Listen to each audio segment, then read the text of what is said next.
This is Remix Report with your hosts, DJ JD and DJ J Spring. Today's video brought to you by YourDJSkins.com. Pimp your gear today.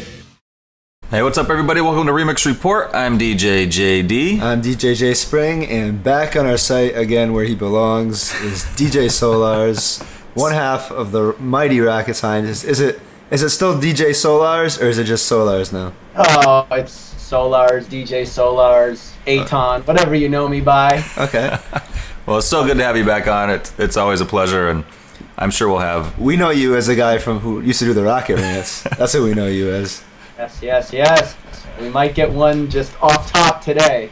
Okay. I'm looking forward to it. All right, so let's start off talking about our weekends, kind of where we are, or where we were, rather, over the weekend. Why don't you kick it off for us? Me? Yes, you. Okay, let's see, where was I? I was in Canada in a small town called Grand Prairie. Let's see, originally I had been booked to play a Friday night, a Saturday night, and a Sunday night, so I had a nice little Canada run going on. And certain gigs fell apart, and I had to cancel this and cancel that, and rebook this plane ticket and rebook that plane ticket, and it I ended up just playing Friday night in Grand Prairie, which was a lot of fun. It's a small town. It's a very kind of, I would describe it as just like a working class town. I don't think you can even have bottle service in Canada anyways, but this particular place I was playing at is called Shades Lounge, and it's kind of a smaller bar, nightclub, more of like a bar, but kind of just college. No, but let's put it this way. There was not a single person in a button-down shirt. We're talking shorts, flip-flops, just T-shirts. And as soon as I saw that, I knew it was going to be fun because no pretentious bottle service type of douchebag people. Who else joined me that night? Sprite was there. DJ Sprite was in town. Wow. He was playing the following night at that club, but he flew in the night before to hang out with me. So that was fun. We got to hang out and catch up a little bit. One of those nights where I got to play everything I could ever want. Not a whole lot of EDM, although I think they probably would have enjoyed probably a little bit more. But I played a lot of rock. I played a lot of hip hop. I played a lot of old school, and I just had a good time. One of those nights where you really enjoy DJing and enjoy being an open format DJ. And people were wilding out, dancing on tables. Getting just totally obliterated drunk, and good times. So I had a good time. Nice to be in Canada, play for a different crowd, and made it home safely. You ever have any issues getting over the border? I've heard some different stories from people. I personally have not had issues. My partner Goozy has had some issues, partially why he was not there. Canada, but I'm not going to speak on that. Did you guys hear a little feedback? There was a little bit of feedback. Still there? Good? We're still here. My thing with the Canadian immigration is they're very, very strict, and they're just not friendly. And even though I have nothing to hide, and I've always got my work permit ready to go, and I always try and be nice and smile and, make a wisecrack or compliment them on a picture they have on their desk and nothing. There's never any smile back. There's never a thank you. Even when it's all said and done and they stamp my paper, I say, hey, thanks very much. Nothing. Not a you're welcome, not a have a good trip, just... Get out of here. And I'm telling you, this is how they are. But maybe that's why the country is so clean and full of nice, healthy people. I don't know. Do they make you play 20% Canadian music at the club like they do on the radio? They do not. They do not. That's good, probably. That could make it a little tough, don't you think? It could. I'm Nelly Furtado. All right, so Spring, where were you this weekend? I was at Shrine on Friday. It was a bit of a slow night. I heard this is supposedly one of the slowest weekends of the year, club-wise, I think, in the States at least, the weekend after Labor Day. So it was a little slow. On Saturday, I was at Scorpion Bar, and that was actually surprisingly busy. Saturdays are usually always busy at Scorpion Bar, but this week in particular, we weren't expecting too much, but it ended up being a pretty good night. And then on Sunday, I did a private event with Kenny Q, who is a DJ who does a lot of weddings around our area, and he's more of a entertainer really than just a DJ. Can you describe what he does, at least with the weddings? He's an MC himself, so he does the MC DJ combo. Usually his son, who's I think 15 now, is usually the DJ for him, and he's actually very talented. He got him started early and loves DJing and does all these events. So Kenny's awesome with the way. I mean, he wears like one of those the mics. What do you call that little setup? Yeah, it goes like around your ear. Yeah. Yes, the same one that he told me he has the same model that like Britney Spears uses for her performances. And he could have done the Cha-Cha Slide by himself. Like he had me loop the intro beat for it, and he was like doing it for the crowd and like dancing with them and everything. It was a lot of fun. I DJ'd for most of it, and it was definitely a learning experience. We actually had two setups. He had his setup, and I had my turntables, and there were some songs that I didn't have that he had on his setup, so I would have to use his 57 mixer, and I wasn't really familiar with just using the mixer to use it with internal mode, and there was some learning moments that happened during the wedding, and including one where he was on the floor emceeing and he told me to bring it back, and I tried doing it unsuccessfully, and he had to run up and fix it, and the crowd was just looking at me like I'm just an absolute... Bring it back. Like that kind of bring it back? I think more just hit the button to start it from the beginning. I couldn't do it. The crowd just looking at me like I'm just this moron DJ who doesn't even know how to start the song, and that was fun. Then also there was one moment during the wedding where I was playing my little 80s rock set, and I think I played Shook Me All Night Long. I played, after that, Shot Through the Heart, and then I played The Outfield right after. I've never seen a dance floor I literally cleared the whole dance floor with The Outfield. It was like the craziest thing. Really? Yeah, it was kind of amazing. There was probably, I mean, it wasn't a huge crowd. There was probably, I want to say maybe...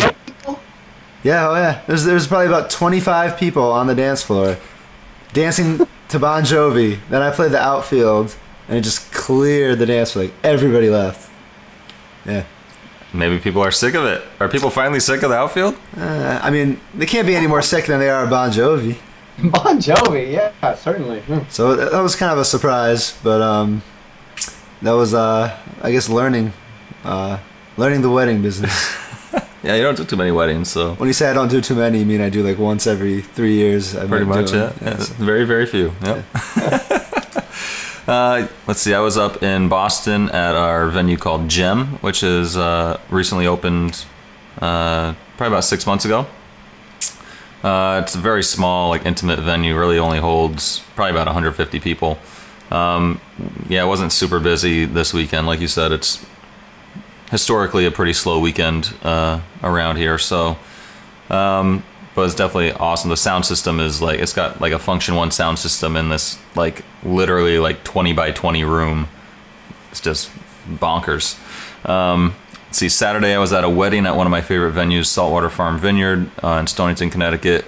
That was a great time. It was actually a lot of people up from New Jersey, and they pretty much wanted nothing typical wedding style. The groom actually does videography and has done a lot of weddings himself, so he didn't want any of the standard stuff. He wanted all club music, all like house and all that kind of stuff, so that was pretty awesome. You know what's funny, Solarz, is that I used to look at weddings as the DJ playing old people music, yeah. And now I'm older than most of these people who are getting married, so it is kind of fun. I mean, when you talk about the typical wedding music, I mean, you think of just like disco and stuff, because you think of what you thought of probably 10 years ago when we were younger, and now like these kids probably want the music that we think is too corny, like Soulja Boy and that kind of stuff. So let me ask you guys something. Well, I know, JD, you do a fair amount of weddings, and I mean, every now and then I do get hit up for a wedding, and I feel like more and more often people are now asking that same question, like, or saying, hey, we don't want that typical wedding music, you know, we're looking for like a club style DJ. I mean, maybe that's just the kind of circle that I travel in. But are you finding in that business that more and more people are coming to you asking you to do like just a standard set? People say that all the time.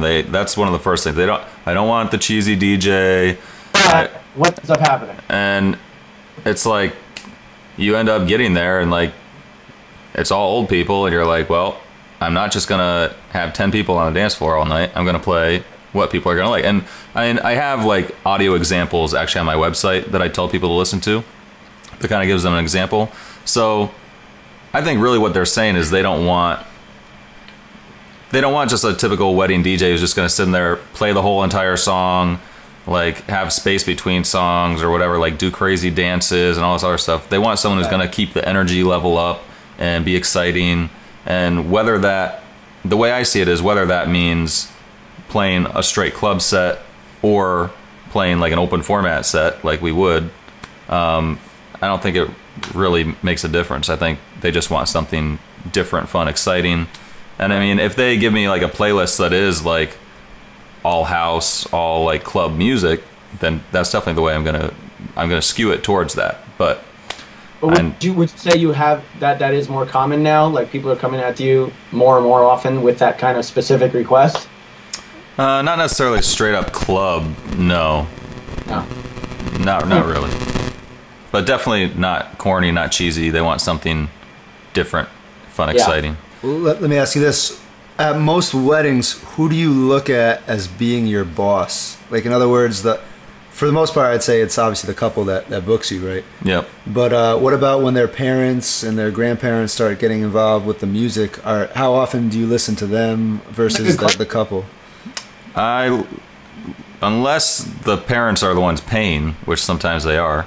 And there have been probably, I can think of two definitely, where I knew ahead of time that the parents were the ones paying for it, and they kind of already had the control, like through emails and things like that. Like it was already kind of established that they were kind of the ones in control. So in that kind of circumstance, I would probably take what they say into consideration a little more strongly, but still focusing on the bride and groom for sure. Usually it's just the bride and groom that I listen to. If people come up, these people were from New Jersey this last weekend, and everybody's coming up saying, hey, we need some Bon Jovi, we need some Bon Jovi. Bon Jovi was on the do not playlist from the bride and groom, and I'm like, I can't play it. No, they're gonna love it, no, unless they look at me and give me a thumbs up saying it's okay, not happening. Did I get the thumbs up? No. You know what's funny is there was one thing on the do not playlist for this weekend. I just thought this was like the jokiest thing ever. It was the do not playlist was Celine Dion, and I was just thinking like they were probably just at the wedding, and I think Kenny was probably asking them like, what don't you want to hear, and like they just probably thought of like Celine Dion as like just randomly in their head, and they're like, yeah, don't play any Celine Dion, because that's just very silly to me, unless Celine Dion was like in some kind of car accident with their family and someone like passed away. Like unless it's like a really touchy like incident that like happened, like I could understand, but if not for that, I just thought it was kind of silly that I had one a couple weeks ago on the do not playlist. There were two things. I forget the first one, but one was Jeremiah Was a Bullfrog was one of them. That's one of your go-to tracks, and that's like without saying. That is one of my go-to tracks. That's one of the track is sick, and everybody loves it. And I'm like, really? Like, really? Like, you thought of that? Like, how did I don't know. Weird. Well, I just have one more question for you. As far as the weddings go, actually, you know what? We have our special guest just entered the studio with our Chinese food that we're kind of excited to eat. Woo! Welcome, Nikki. You can't see her. But JD's, she's there with food. Fiance. We got Australian beef here. What do we got? I got some shrimp romaine, hold the veggies. Sesame chicken. Sesame chicken. Oh yeah, my favorite. So I was gonna ask you, when you make your wedding demos, what kind of music do you primarily put on there? Are you worried like I would put so much into what song I'm gonna start with, because I'd be so scared I'd be turning off certain people? Well, I have I think 5 different mixes, and they're like 10 to 15 minutes long. And they're kind of highlighting different musical styles, basically. So it's like, if you like rock, check out this one. This is kind of how I mix rock. This is kind of how I mix like top 40. This is kind of how I mix oldies, whatever, that kind of thing. So it kind of gives a wide range, so all people can see something they enjoy. That makes sense. And they're all live clips from actual recordings from weddings too. So. I mean, to me, weddings just represent like the worst scenario of DJing, which is when you have a bunch of different people who want their kind of music, and it's just all different, and it seems like it's the hardest thing to do. It can be, especially in a small group. It can be just pulling teeth sometimes, but hopefully you get fun people that like to drink and like to have fun, and I think that's got to be the key. That's no problem at all. So Filipinos. Yeah. That's it. That's the ones. All right, let's move on to some news. Biggest news this week has to be the Pioneer released the CDJ2000 Nexus. Basically, huge update. I think we're going to talk about that a little bit more in the discussion section. They also released the white version of the Pioneer CDJ850 and DJM850 mixers. So just about 6 months ago, I think around WMC, they released white versions of the CDJ2000s and the Nexus mixer, which was like $5,000 or something like that. So this is a little cheaper way to go. So you can still look ballin' in the pictures on Facebook, but not have to pay $5,000. Have you seen the gold 62 that Rain just came out with for the winner of the DMCs? No, wow, I did not know about either of these releases, so I guess I'm under a rock a little bit. Ooh. I think this is really exciting for people who want to match their whole setup. I don't know if you could do that with the gold. I guess they have the gold Technique faceplates, maybe. Yeah. The gold laptop might be a little tougher, but I guess you could get like one of the stickers from. You get it from our sponsor. You could, if you like. Your DJ Skins. Absolutely. So that would be one way to go about getting the laptop. I always thought of when they used to make the white Macs, how sick it would be to have a whole white setup. That would be pretty dope. But they don't make those anymore. No longer. No.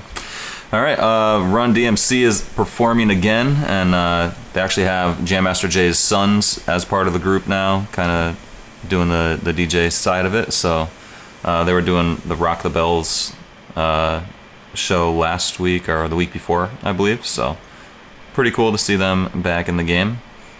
Calvin Harris performed on the VMAs. He had a crazy DJ setup there on the stage, and it's definitely interesting to see DJs as the center musical role in a lot of these shows recently. Dead Mouse and him now. That's kind of crazy. Getta, I think, was at some other... I think the one that Dead Mouse was at, that was another MTV, was it maybe the Music Awards, maybe? Yep. Okay. There was, who was at, was it the Grammys? Who was playing at the Grammys this year? Maybe that was... I think it was Grammys. Alright, yeah, maybe that was right. Grammys, okay. Forbes released a new list of top performing people in the business. This time it's not DJs, it's hip-hop artists, and it definitely goes to show that if you really want to make money, you should be a hip-hop artist, not a DJ. But who's getting paid? Who's on that list? I want to hear. Let's see. Let's take a look at this list here. I wonder what percentage of this list is endorsements in other businesses, or this is just what they earn? This is their... No, you know what? It says, I just see real quick, it says Ludacris with his acting and headphone ventures comes in at number 12. So this includes all their earnings, I believe. Yeah. Wait. Before you read the list, I want to try and take a guess. Okay. At, who would be in like the top 5 here? Okay. Jay-Z's got to be up there. Number 3? Number 3. Jay-Z's coming in number 3. Now, okay, so this is top paid hip hop artists. Top earning in including all their ventures. In the genre of hip hop music. Yes. Justin Bieber is not on the list. Kanye's got to be up there. Who was that? Kanye? Kanye is number 4, right Kanye's behind Jay. 4. Yes. Okay, question.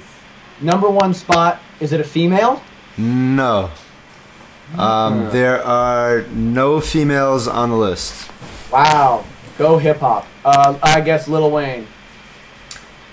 Wheezy comes in at number 5. There's a female. Is there a female? Oh yeah, yeah. There is actually a female. Lesbian? Not as far as I know. Maybe. Okay. Number one. It's not Lil Wayne. It's not Jay-Z. Do I not realize how big Rick Ross is? Is he up there? No, you did not underestimate Rick Ross. He's number 12. Okay. Luda, you said, was down on the list. Luda is 10. You're forgetting. I'm surprised you did not guess the person who's number 2. I'm just spaced on. Are they alive or dead? There's a good question. They're all alive. They're all alive. Yes. All alive. Yeah. No one's been shot this year. Okay, just tell me. Diddy is number 2. I don't know how you forgot about Diddy. Diddy is still making money? Ciroc? Oh, okay. All business ventures. Plus, I think he's still making money off Dylon and the band somehow. Surprise at number 1 though. It must be from his headphone venture. You know what, Dre, and what do you guys think? Do you think Dre has made now more money off of Beats headphones than he ever did off of music? Yes. Yes. That would not surprise me. He made $110 million last year. Off of just wow. He made 110 at number 1. At number 2, Diddy made 45. So he more than doubled Diddy. Wow. Double Diddy. I never would have thought Dre would. Man, that's crazy. Jay-Z number 3 at 38. Kanye at 35. Lil Wayne 27. Drake 20.5. Birdman 20. Nicki Minaj 15. Eminem 15. Luda 12. Pitbull 9. Snoop Lion comes in at 14. At 8.5 million. What do you think about Snoop Lion? Snoop who? Lion. Please tell me you know about Snoop Lion, don't you? I don't think I do. He's the reggae alter ego of Snoop Dogg. Get out of here. And they have him listed as Snoop Lion on the list because he changed his name to Snoop Lion. Yeah, he's doing reggae now. He smokes enough weed, definitely. What was that song? He sounds very awkward when he tries to sing reggae. It's very sounds awkward. terrible. Who are you guys most surprised to see on that list?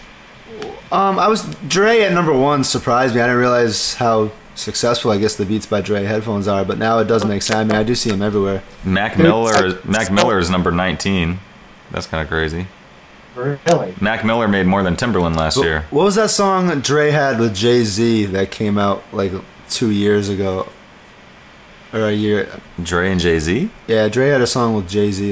Unless that song was really, really successful without us knowing, I think it's the headphones that put It's Dr. definitely Dre the in headphones. Okay. Gotta be those headphones. Everywhere you go in the world now, you'll see grandmas rocking the Beats headphones. Yeah. I mean, it's just incredible. What a success those were. I mean, he really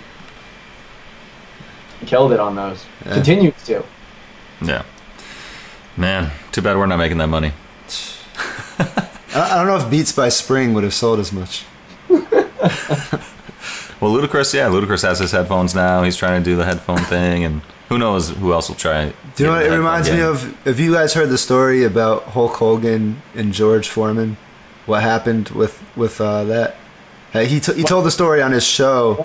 What's that? Did Hulk Hogan try and make a grill? Well, he got the call from his agent, and the agent asked, "Would you like to do a grill, or would you like to do option B?" I forget what option B even was. And Late perfume. And I think Hogan wanted to do the grill, but I guess he called back too late. And he was like, "Oh, I already gave the grill to Foreman." And, Wow. Yeah. Millions and millions of dollars later. The Hogan Grill. Yeah. The Hogan Grill. Yeah. Imagine. The world would be a completely different place right now. All right, so let's get into some discussion here. Let's start off with the CDJ2000 Nexus that just came out last week. They added a sync button on the CDJs, basically.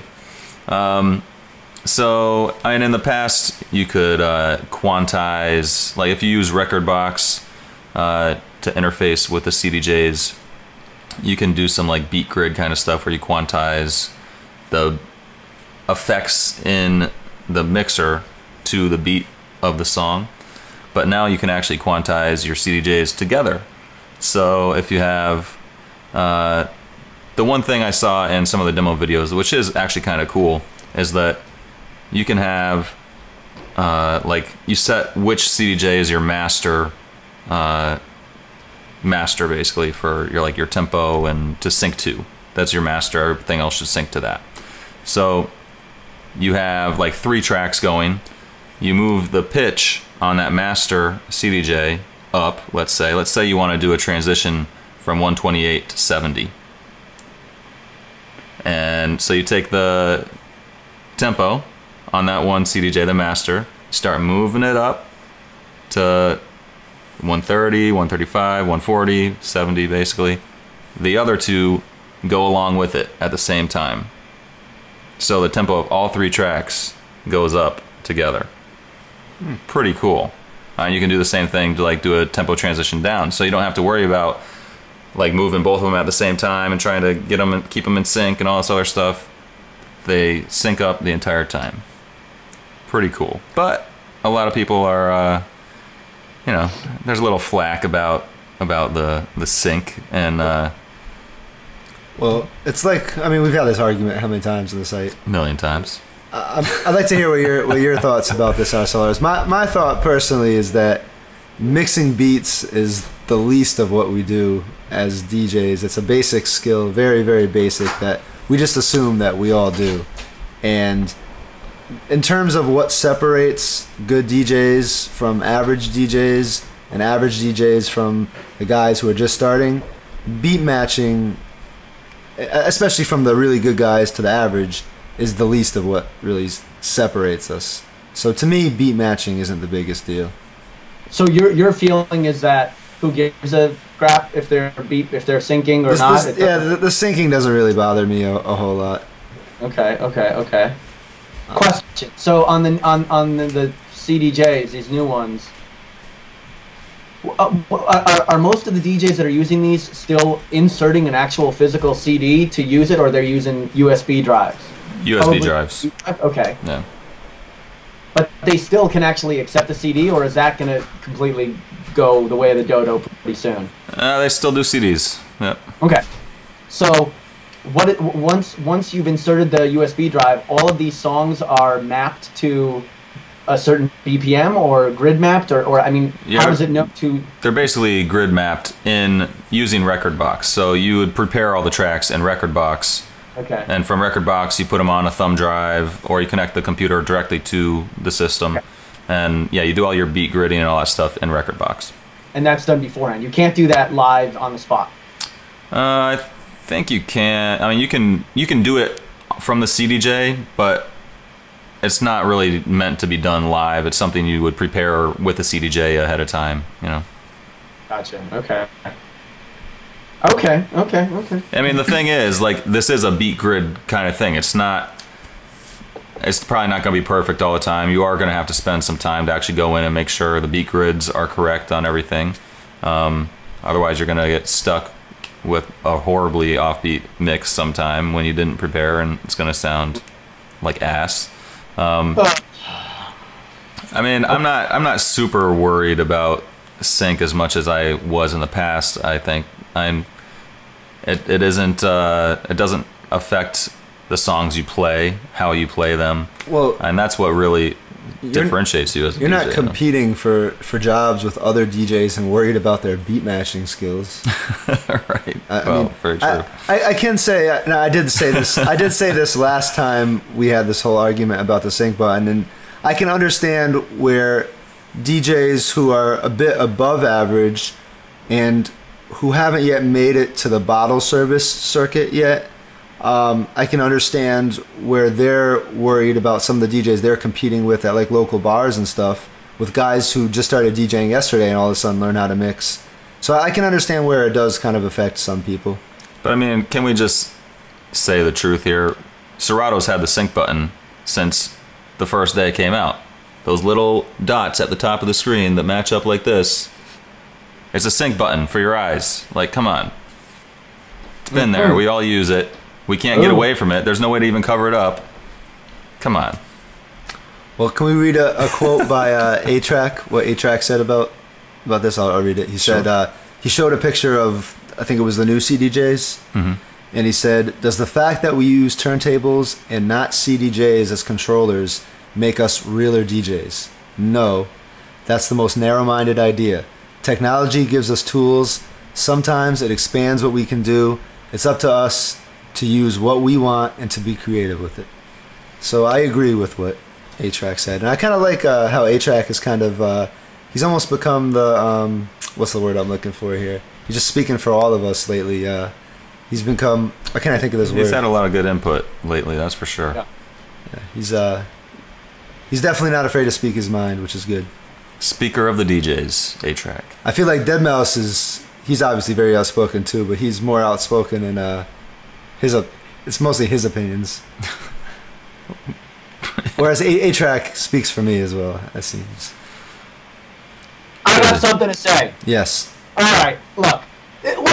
What is bothering people here? Here's what bothers people. I think anybody that's been DJing for a while, and potentially anybody that's been DJing since, you know, when we all had to schlep around vinyl, and dare I say, anybody that's been DJing since, may he rest in peace, DJ AM was DJing, and who actually got to witness DJ AM play live.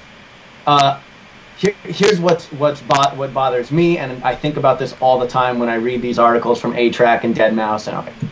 I remember going to watch DJ AM for the very first time in California, and you know, I don't know. My DJ career, I think John and I had met and we were already the rocket scientists, but we weren't really blowing up or doing anything too crazy. So I went and I watched AM play, and I watched him, and I went into the club and I saw the crowd like kind of gathered around the DJ booth, like facing him, kind of like taking pictures and holding out their video phones. And video phones were still a kind of a new thing at that point.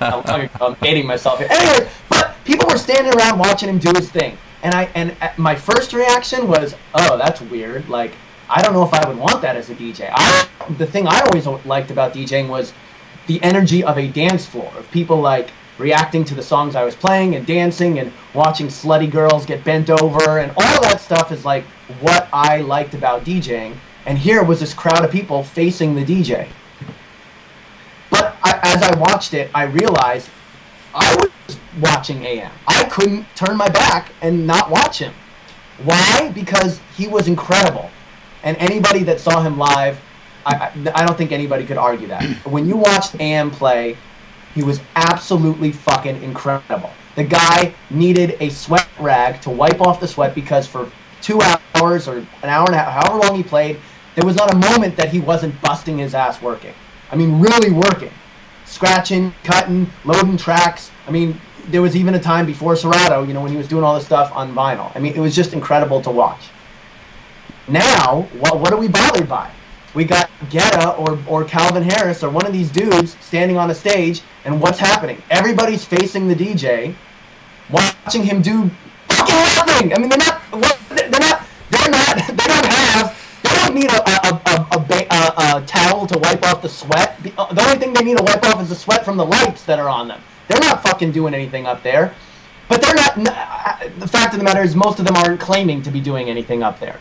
And that probably bothers us too, is that no one's even arguing about the fact that they're not doing anything. But I think what bothers a lot of us DJs that have been in it for a while is that we're seeing these crowds that are even bigger now facing the DJ, standing them, watching them do nothing, whereas we remember a time when if you were facing the DJ, it was because they were blowing your fucking mind.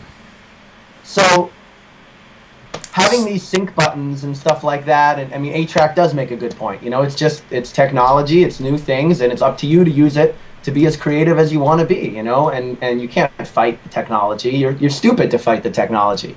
But, you know, it does seem like one less thing that the DJ has to do. And, you know, granted, I'm DJing Friday, Saturday nights, and I'm traveling around, and I don't really get a chance to go out and watch too many DJs. But from what I can see, from what I hear from other DJs, most people aren't really using that much of this technology. I mean, I do think, you know, there's a lot of guys using Tractor now, but to really enhance their sets and do all sorts of crazy things, I'm not.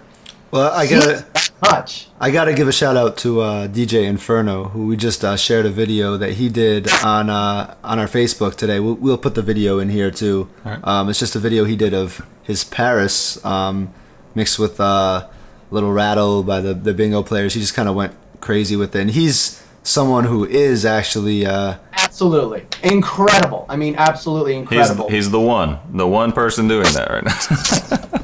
No, okay, he's the one. Let's say there's 20. I know. Let's say there's 500. Is that still that many DJs when you think about all the DJs that are out there? I mean, let's say there's 500 guys on tour that are using that technology. That's still not that many, and we know there's not 500. There's maybe 100 tops. Probably closer to 5 than 500. Yeah, 5 maybe. And that's the thing. Like all this technology, we say it's there to like give us time to like that time we used to use for beat matching or for this or for that. Now you can use that for something else to be better and more creative, and no one's doing that. No one's using that time to be constructive. They're using that time to sit back and talk to girls or do something else. And yeah. No one's being creative anymore. No one. It's really true. I mean, you say you've heard it from a lot of DJs. I hear it from DJs all the time. We talk about it all the time. It's like the creativity that someone like AM had is just not there right now. Creativity died when the open format, well, I say open format, I mean when the mashup era died. I think a lot of creativity died with it, unfortunately. And you know, with EDM and don't even get me started on whether or not I like using that terminology EDM, but with, you know, I mean, what are we playing? We're playing 128 beat per minute track, maybe 132 every now and then. Maybe you're ballsy and you play a dubstep track, and okay, you need to find a way to get to 70 beats per minute. It's not the end of the fucking world. You know, with what is every Solarz? I went to the Beatport charts the other day. Yeah. And looked at dubstep top 100. Like I got tired of looking down. Like every track 70, 70, 70, 70, 70. Like not even 71 or 69 or 72 or 68, 70, 70, 70, 70. It's like, is there really a genre of music that has to be exactly that BPM? How crazy is that? It's a good point. It didn't seem like that was the case 10 years ago when we were getting the Crazy in Loves, and then we'd get a Nelly track that was 85 beats per minute, Grills or something like that. You know, like everything was just kind of all over the place, and there was a house track that would be popular, and I don't know. It seems like we've kind of fallen into these categories of BPMs, which is kind of weird. So why, if you're going to be spending 85% of your night playing the exact same BPM or varying 1 or 2 BPMs, is syncing really that important? Maybe it is more important because, you know, like why even worry about potentially what BPM it is? I mean, if you're really playing the entire night at the same BPM, but then I go back to AM and watch an AM set, does he stay at the same BPM for more than 11 seconds even? 11 seconds! I mean, he's adjusting the pitch so he can mix into his next song, and I mean, the guy is non-stop working. He couldn't have done his sets. It would have been impossible for him to do those sets with syncing. It would have been impossible. Yeah. So, and if he had synced those tracks, it would have been boring as hell to watch. It's true. All I gotta say. It's a good point. Yeah, we boring. House has taken a lot of the creativity out of what we do. Well, it's like transferred. It's transferred from actually DJing that creativity to making the music creatively. I mean, yeah, you know, it's a different type of creativity. It's not the in-your-face, like, fun party creativity. It's a whole different kind of, it's a nerd let's sit in front of the computer and make music creativity. But we're pissed off, at least, and by we, I mean me. We're pissed off because now the crowds are 40, 50,000 people, and they're all facing the DJ as if they're doing something incredible live. And that bothers us. It just bothers us. Because we know what they're doing, and what they're doing is producing a great record at home, and I think that just bugs us all a little bit. But it's entertainment. It's not necessarily DJing. So. Yeah. Well, let's move on from this subject. Why don't you tell us a little bit about your recent trip to China? I know we've talked about your past trips before, but tell us a little bit about this one, maybe what was different this time. Oh, well, last last year when Guzzi and I went to Asia, I went for a month on my own, and I had a residency at Mint in Shanghai, and I was basically living in Shanghai for a month. Then Guzzi came the following month, and he did his month there, and we had a little bit of overlapping time when we were together. This year, we just went together for 2 weeks, and we played in Hong Kong, Shanghai, Singapore, in Beijing. I think. Yeah. So we were kind of on the move a lot. We did spend a few days in Shanghai. It's really fantastic over there. I mean, it's a whole different world, and people. I don't want to say like the club scene is new to them there, but it's definitely not as saturated in any of these countries. And I think I said this last year, but you know, if you were to walk up to somebody on the street and give them a flyer for an event you're having at a nightclub, they will take it, they will look at it, they will smile at you, they might take a picture of it on their camera phone and send it to their friend. As opposed to here, you hand somebody a flyer and they'll say, "Fuck you, I don't want this," and they'll throw it on the ground.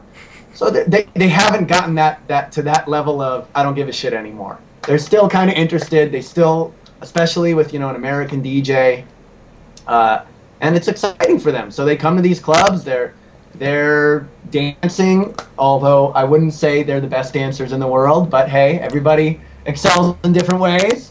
But everyone's having a good time. Energy was great. I don't think there was a single gig we played where it wasn't a good night.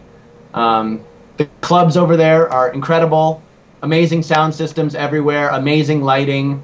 They have their shit together there. You know, even the crappy clubs kick most of the clubs out here's asses 10 times over, for sure. So how was the music reaction out there as far as like EDM versus hip hop versus whatever else you guys might have thrown in there? I would say we did play about honestly 90% plus house music. There was a club we played at where we went on, we did our set. We were even told, you know, feel free to, you know, play a little hip hop. We kind of dabbled a little bit, but didn't really play much. And then the guy that went on after us, he really went hard on some hip hop, probably for a solid 45 minutes. And people dug it. People were feeling it. And by the way, they're up to speed on everything. Like there's no delay. They're not still listening to 50 Cent in the club and Usher. Yeah, like I've heard both. I've heard both. Shit, you know, that whole thing. Those days are gone. The internet, YouTube. They have the internet. They don't have YouTube in China. But was Gangnam Style? Was that big while you were over there? Oh, but there was Guzzi knows the name of the song. It was another K-pop song. If I think of it, I'll shout it out. I mean, it was definitely the hottest song in every club, to the point where it was so hot and so cheesy, kind of K-pop, that a couple of the club owners said, "Don't you dare play that." You know, like it was too much. I still get a kick out of our friend from Boston, Buddy Costa, calling it Gangman Style. That makes me laugh when I hear that. Gang style. Yeah, K-pop. I wouldn't be surprised if K-pop is the next big thing. You know what though? That beat is kind of hot for that song. It is a kind of a catchy beat. No, and this other song, I can't think of it. But the other song, we were listening to it. As soon as we found out about it, Guzzi being Guzzi, went on the internet and found the instrumental, the acapella, the extended version, the this, the that. He always does that. So thank God for him. I was listening to the instrumental, and it's banging. I mean, it's better than, if not as good as, any kind of house pop record. So there's definitely producers over there doing their thing quietly. And I mean, K-pop is huge. It's huge. So, well, speaking of things that are getting big, last time we had Guzzi on here, trap music was just starting to kind of catch on, at least with the DJs over here. I want to ask you. What? Sorry, what? You guys started this whole trap thing. Oh, I guess we had something to do with it. How come it didn't catch on? How come the DJs weren't going crazy when you guys were doing your Hello remix and you guys were doing your... Because it's hip-hop! Isn't that just hip-hop? Fucking rhymes, it's just hip-hop! Haven't we been calling house music house? Why is it EDM? Why does it need to be trap? Why do we need to fucking reinvent it? It used to be the cockpit, and now it's the flight deck. Why do we need a new name for things? It's just fucking call it what it is. Nothing's changing except things are changing, and I'm just a grumpy old Jewish guy. But I don't. It's fucking hip hop. So you're saying that pretty much this, we should just say this is a hip hop remix of a house song, is what we should say. It's not what it is. Am I not hearing that? I mean, if we're going to differentiate different kinds of music by BPMs, or I don't know, I mean, is it the sounds? But or trap music isn't supposed to have lyrics, except some of them do, and isn't it just a hip hop remix?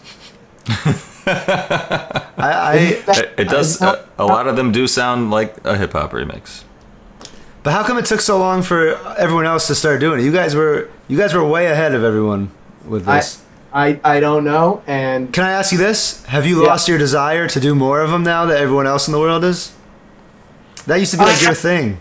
Yeah, no, I don't think so. I mean, I've always said I like hip hop music, and I like taking a track, you know, and that's what we were doing with the Hello remix, and just, you know, remixing it in such a way that it would be completely different than the original. No, but I mean, I don't want to ruin your day, Solarz, but I'm just saying this is what's going to happen, is that you're going to do one of these now, one of these things that you've done always, and everyone's going to say, oh, rocket scientists are doing trap remixes now. Trap remixes. People are going to say that. That's got to hurt your feelings a little bit. It definitely does, although I would never admit to it. But I mean, look, I think that it's a nice way to break up your set, maybe, and you know, not be playing 128 beat per minute tracks all night long. So maybe it's a good thing. I don't know. The thing that bothers me most, I mean, and Guzzi and I have gotten into royal arguments over this trap hip hop. He just likes to push my buttons. So like yeah, nothing like you guys. I have no idea what you're talking about. All right, but I'm happy that there's a different sound, and you know, maybe it's the beginning of moving away from house music all night long. So, but let me ask your opinion on another issue with it, and that is one thing that really bothered me about trap is just seeing every DJ rush to do it. And I know when I think of the rocket scientists, I think of creativity, which is a good thing, obviously. And I know you guys are always trying to push creative boundaries, hence doing these 70, 75 BPM remixes of house songs way before everyone else's. So, if you were going to give some advice to a younger DJ or just any DJ looking for stuff to remix, how do you feel about them taking on a trap song now when everyone else in the world is just rushing to do it? I mean, well, thank you for saying, you know, in your head, rocket scientist equals creativity. And I think what that comes down to is we've never, you know, that's why I'm so bothered by these new labels. It's trap, house, EDM. That's never been something we ever thought about. And if you listen to our blast off CDs, they go all over the place. We were never trying to nail one genre in, except for the Sounds of Science CD, which was meant to be all EDM. But besides that, like with our remixes, it's just, you know, how do we want to remix this? Not what's trendy right now. And to be honest, if you really think about the things that have broken ground in the music industry, you need to be on to the next shit while everyone's still making whatever is going on here. I mean, you need to have a different sound. So don't get too caught up, you know, to an up-and-coming DJ, I say don't get too caught up in any of these labels, whether it's dubstep or EDM or trap. You know, if you want to remix a song, don't worry about BPM. Just think about in your head, you know, what can I do to make this song have a different sound? Whatever sounds that may be, whatever BPM that may be, whatever you're doing vocals, anything, you know, just make it your own. So to kind of paraphrase, I guess, what you're saying, tell me if you agree, it's pretty much do what you feel sounds good to the song. Just, I guess you have to have faith in yourself. You have to be creative. You got. Imagine that, right? You gotta be creative and don't. I mean, and really, I've talked about this on Rocket Rap, but you gotta do something different than everyone else is doing. Otherwise, your shit's gonna get buried in the fucking pile of trap remixes. Even if yours is good, guess what? Everyone's a great producer now. Just like everyone was a great mashup producer, and everyone. Come on, like everyone's doing it already. So even if you have the dopest trap remix, there's probably going to be another really dope one. So why not have the best 97 beat per minute hyphy hip hop remix of it? I mean, I don't know, whatever you want to do. Make a rock remix. For crying out loud, go hire a live drummer, a live guitarist, a live vocalist, and completely recreate the track. Imagine that, using live instruments to create a song. God forbid. You mean people something different. People can do that live? Wait, can that be done? I'm gonna laugh so hard if I am standing behind a DJ at the club and I watch him drag a track into his Serato and it says Martin Solveig hello in parentheses rocket scientist trap remix. That would make me laugh really hard if I see that someday. I'm sure someone's renamed it. At least one person has done that. At least. Oh man. Yeah. Well, I don't know how we're gonna top this this little conversation that we had. This was a good one. I'm glad we got the old Rocket Man guy. Oh yes. It doesn't get any better than this, people. Thanks for having me. It doesn't take much to get me worked up these days. While we're on here, and JD, I'm gonna keep quiet. We're just gonna get Solarz's thoughts right now. Is deadmau5 a DJ?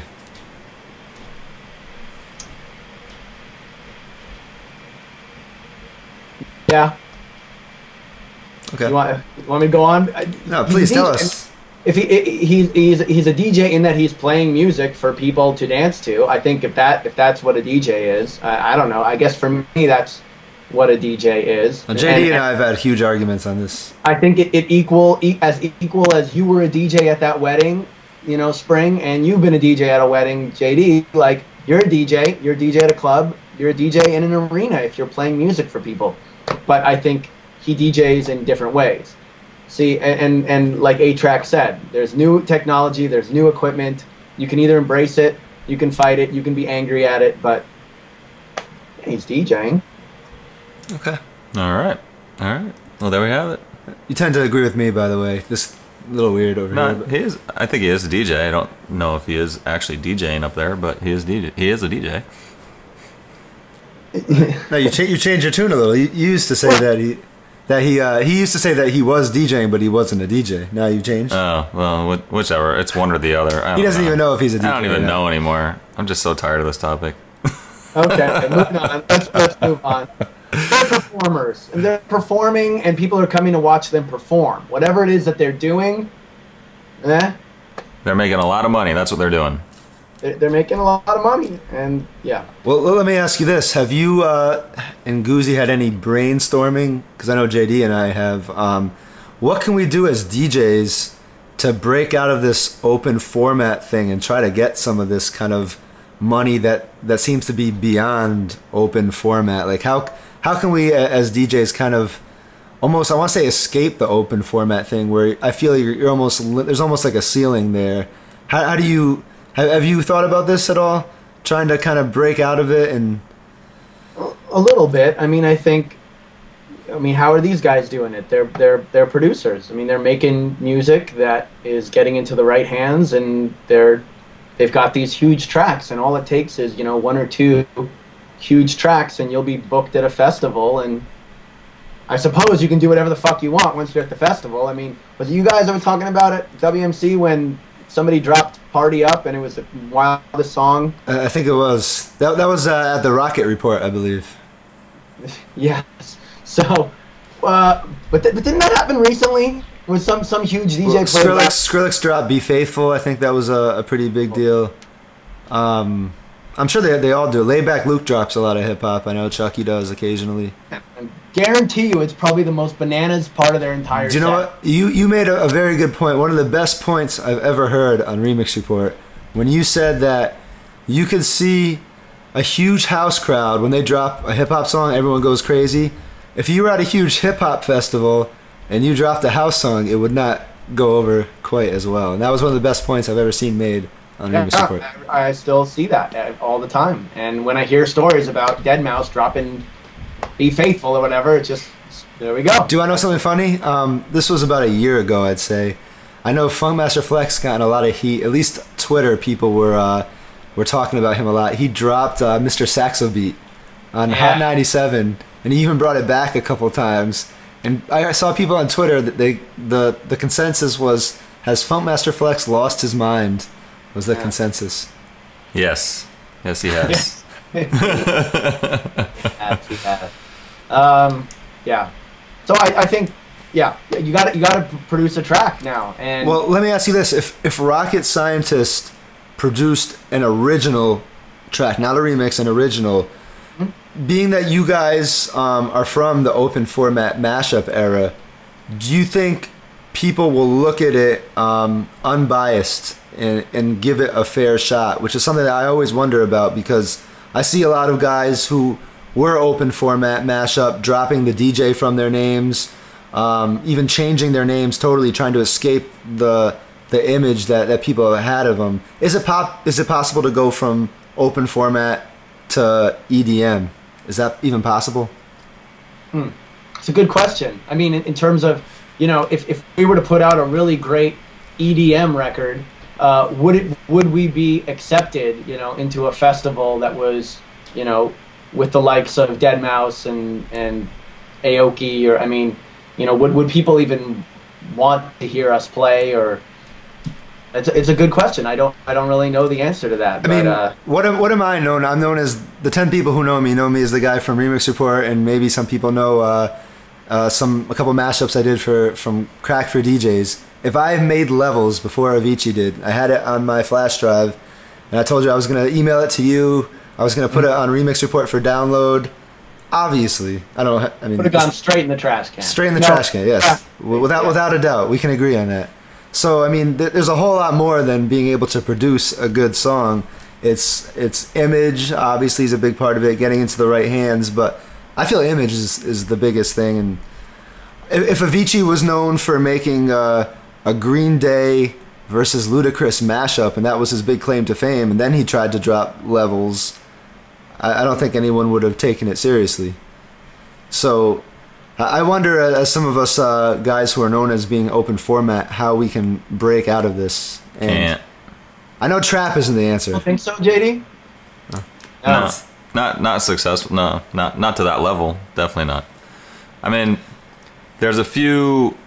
I mean, you look at guys. It's tough to do it just from being in this country alone. And I look at guys like Porter Robinson, who are really young.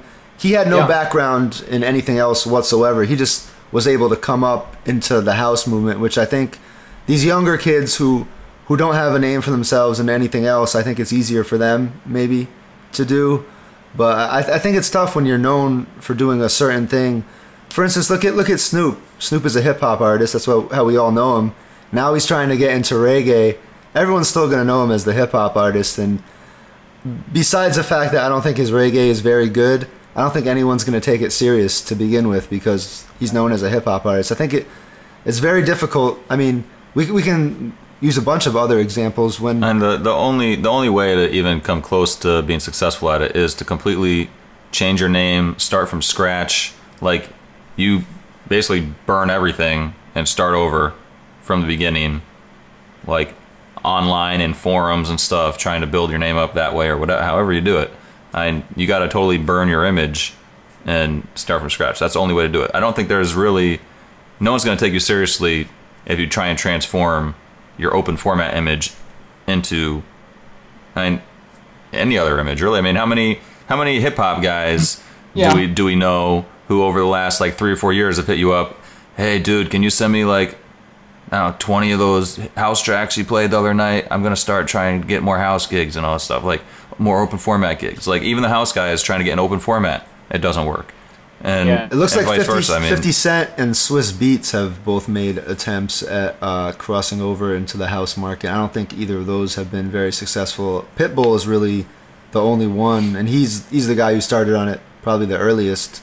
I know exactly what you're talking about. With all of these remixes of songs that are out there, and you know, let's say you're online, you're checking out your record pools, you're looking for a new remix to play of some pop song, and you find some dude you've never heard of remix. I mean, at least my thing is, I'll play it. Like, I mean, if it's hot, it's hot. Like, and over the last year or so, with more and more producers being out there and every song having 10 different remixes, 6 of which are good, 3 of which are from people I've never heard of before, I'm playing a lot of remixes I wouldn't say, okay, I'm playing remixes, not maybe a lot, but of people I don't know, I've never heard of. Well, is that one of your ways of trying to stick out from other DJs now? Is that a way of being, no? Not at all. It's just me listening and going, this is the best one, and this is the one I'm going to play. And this is another thing I've argued with Goozy with over in the past, is me personally, when I'm DJing, I'll usually find the version of the track or an edit of the track or do some way of playing the track that I like, and I usually stick with it. I'm not every set going in looking to play a different version of different remix. Like, I usually try and just pick the best one, the one that gets the best reaction, and I stick with that. Well, does that have to do with you traveling and not having a set residency every Friday night? Potentially, yes. I think that's a very good point. However, again, my opinion is usually is based on what the crowd reacts to best, and I don't that's my goal for as a DJ throughout the entire night is best reaction, best reaction, best reaction, best reaction, best reaction. Always, it's always been like that. And when I talk to Goozy, he's like, well, yeah, I mean, yeah, but what if I'm playing for the same crowd? He had the same argument, and I was like, well, no, see that's the thing that we talk about on this site is that when you're playing a residency, you can't play the same set every single week, obviously. So there might be a set where you consider if you were given 2 weeks to prepare to put together the best possible set, and you were able to play that on a Friday, you know the next Friday you have to change it up, and therefore you're not playing your optimal set. But even with that being said, I still feel like there's things I attempt to do creatively, in my live set as a DJ, through my transitions or through looping something on top, or I don't know, that switches up my set. I'm not saying play it in the same order or anything like that. But I think helping for guys who do have residencies, I think finding even their second or third choice in terms of the best remix of a particular song is kind of good. Absolutely. I see your point there, and that's very true. But anyways, getting back to what we were originally saying, I think that, still to this day, I mean, I remember when I first found like a Skrillex remix of some Black Eyed Peas song, and I really didn't know who the hell Skrillex was. I think Rock Your Body, I think it was. Yeah, and I was like, oh, this is dope. Like, this is the one I'm going to play. And that was all there was to it. And Skrillex really blew up. And yeah, but if you knew Skrillex from when he was on Crooklyn Clan, and then you saw that, you'd have been, it's good. I might play it, but I'm not really going to take him that serious, Well, you know what's funny is you mentioned finding the Skrillex remix of that. Lately, I've been putting effort into finding different versions of songs from my opening set. So when I'm talking about songs like maybe Yeah 3 Times, those kind of songs, J-Lo and Pitbull on the Floor, those kind of songs, trying to find different versions. I've noticed that a lot of house guys who I didn't know back then, I didn't know their names, actually did have remixes. Like Cascade did a remix of Girls Run the World by Beyonce, and I'm starting to see some of those names that I didn't know. I think Hard Rock Sofa did that remix of it was an 80s group, Depeche Mode, I think it was. He did a remix of theirs like 3 years ago that I played every so often, and I didn't know who Hard Rock Sofa was back then. So it is interesting to see some of the guys whose names you know now, what they did 3 years ago. Yeah. But all right. I'm sorry to cut you off there. I know you had your own train of thought. But I do look at it as being creative in a way, trying to find 2 and 3 options of remixes, or even remixes from remixers that aren't as well known, because when you go to Shrine, for instance, you know you won't be playing the same remix that everyone else who comes there plays. Right. I see what you're saying. I definitely see what you're saying. I think it's a very good point, and I think, as a DJ that does, have the privilege of getting to travel and play for different crowds, it's potentially not as big of a deal for me as someone that may have a residency, 2-3 nights a week at the same place. And but it is important that you're putting in the work, and we stress to DJs, you do have to put in the work to go through all these remixes. As much sometimes it sucks.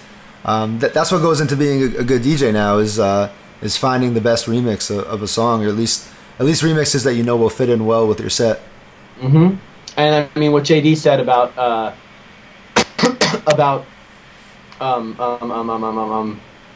I just totally lost my train of thought. But what did you say about this topic just a second ago? What did you say? I don't even know. He was talking about Rocky, about how if it was a Crooklyn clan. Oh yeah, if you knew Scruggs from Crooklyn Clan. Yeah. Like reinventing yourself and rebranding yourself. I've seen other guys do that too, and I think it's worked to some extent.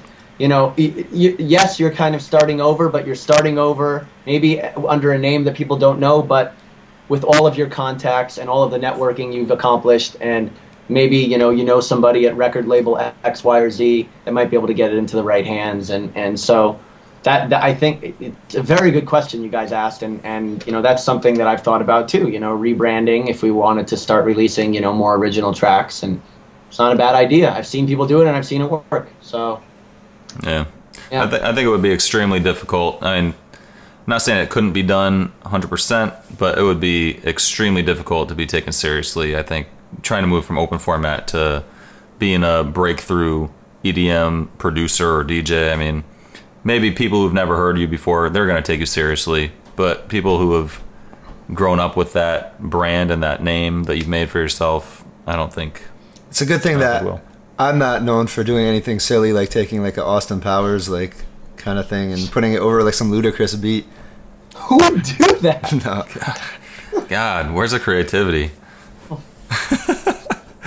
All right, well, I think that pretty much wraps up all the topics we have time to cover today. No, I mean, isn't it kind of, sorry to interrupt, isn't it kind of messed up that you did Low Is Gone, which is probably the mashup that you're best known for. Getta actually plays it, but in terms of you making it, people might not take it serious to have you break into their house community. Only Getta is allowed to play your song. Exactly.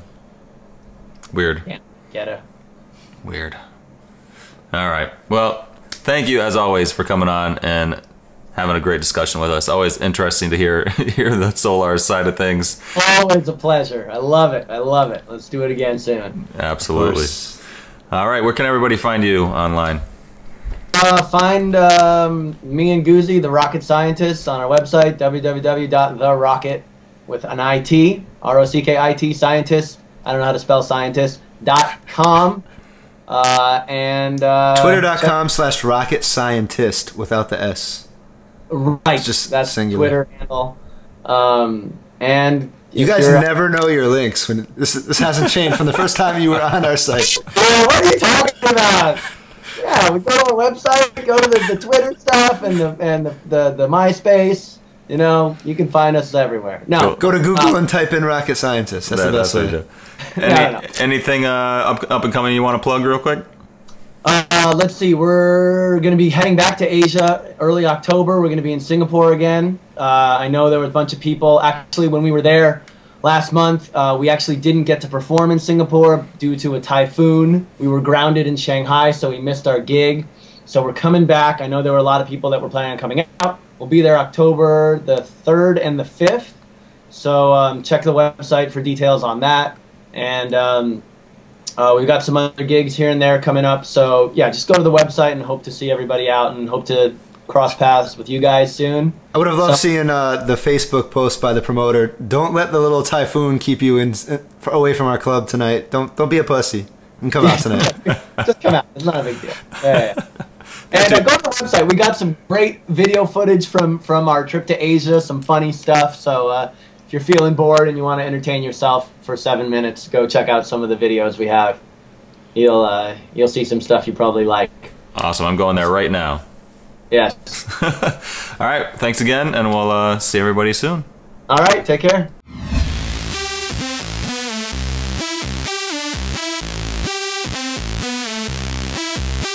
remixreport.com